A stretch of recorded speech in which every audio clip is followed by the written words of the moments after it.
So, hey guys, it's Angel and welcome back to my channel. For today's vlog guys, as you can see sa title, we will be doing green food challenge. Eating only color green food challenge for a day. Papakita ko muna kung ano yung mga nakaparada kong food for the day. So for our water, I have this. So green naman yung bote guys. Pagbigyan niya na ako kasi hindi pwedeng walang water, di ba? Masama yun. Broccoli juice and green. Almond milk. Actually, hindi ko pa ito natatry.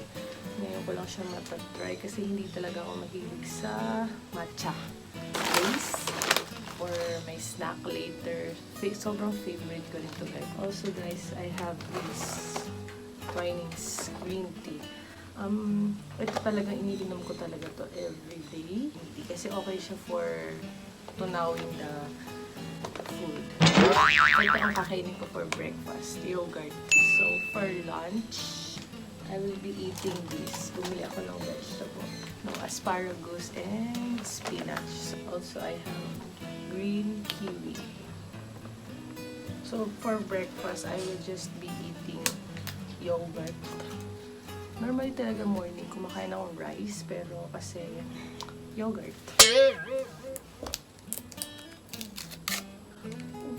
Hindi na green yung laman guys, white. Nako guys, palpak ang breakfast natin. Kasi dapat green siya, pero white din.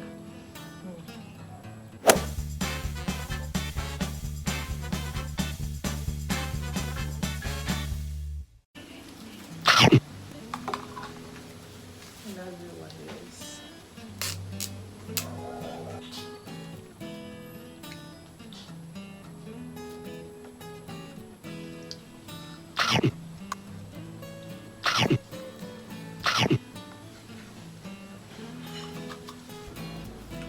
so guys, water. So guys, pagbigyan niyo na ako sa water kasi hindi talaga pwedeng wala akong water sa maghapon. Green naman yung bote.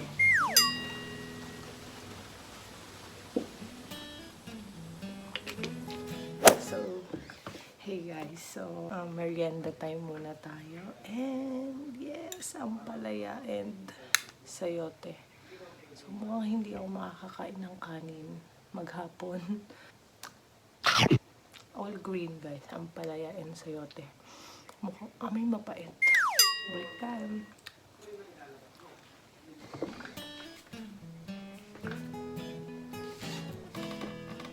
By the way guys, naglilinis pala ako kanina. So, ayan, pina-organize ko yung aking gamit. Linis-linis din. Pag may time. We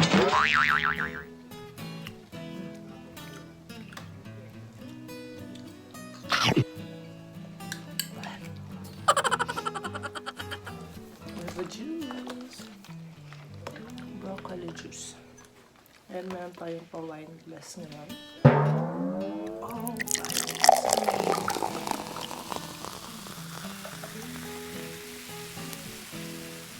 green guys, green.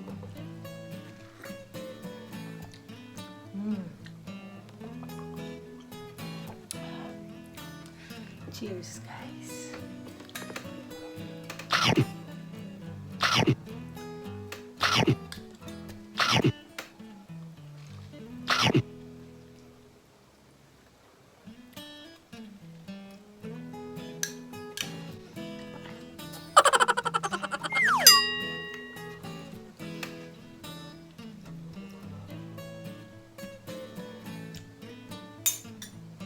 I'm done with the green food.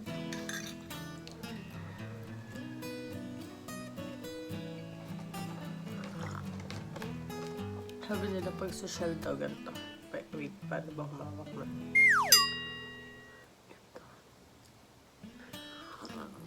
Ginagawa mo! Tayo, another snack. Let's open.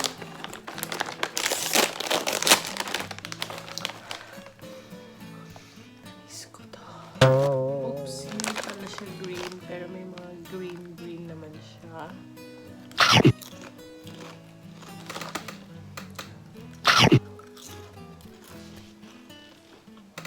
By the way guys, ito ang pinaka-favorite kong chips. Yeah, isa pang flavor.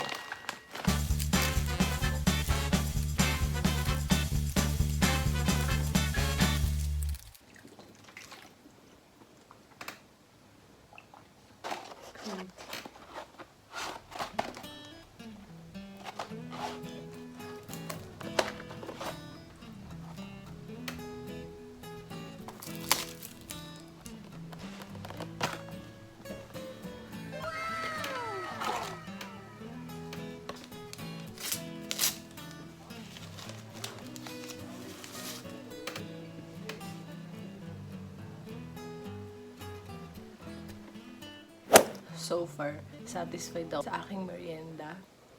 So, see you guys again later sa aking lunch. So, maglilinis ulit ako or baka maliligo na ako.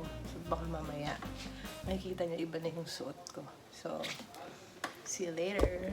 Guys, I'm back and katatapos ko lang maligo. Siguro, magluluto lang ako nung kakainin ko for lunch. So, it's already 2 o'clock. Wala akong kakain ng lunch. So, tara, magluluto muna ako.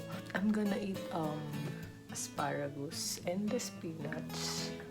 And meron akong pa-dessert later. So, let's go guys. Samahan niyo ako magluto.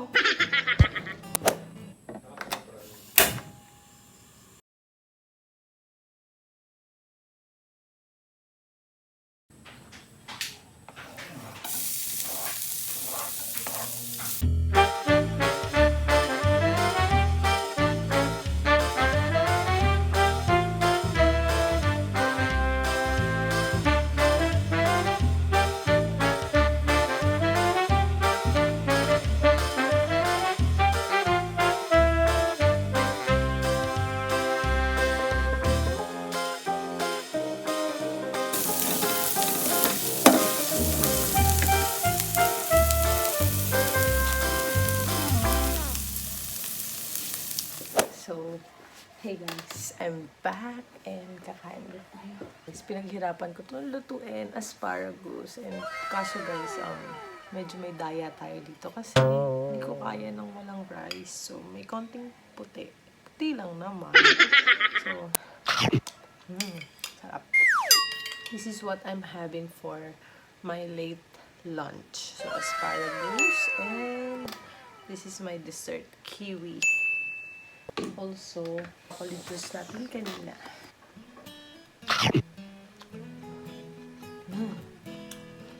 Medyo naparami ng ating asin ko.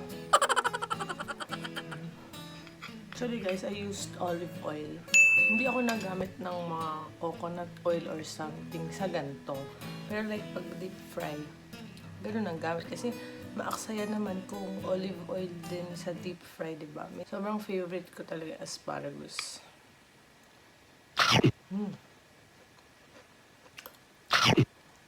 Masarap to. Kahit ano lang, asparagus and garlic.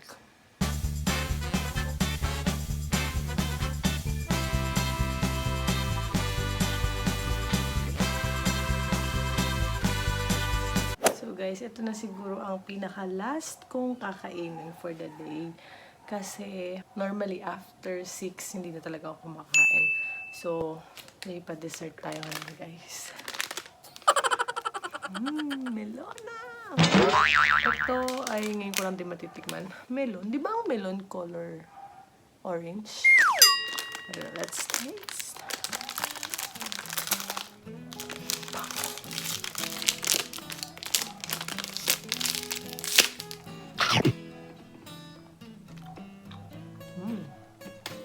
Sarap guys. Alam niyo ba guys, one thing nagugustuhan ko sa melona is hindi siya yung parang ice kasi pag kinagat mo nakakagat. Actually bumili rin ako nito ng strawberry, mango, ato. May banana pero hindi ako bumili kasi hindi talaga ako mahilig sa mga banana flavor. Pero kumakain ako ng saging.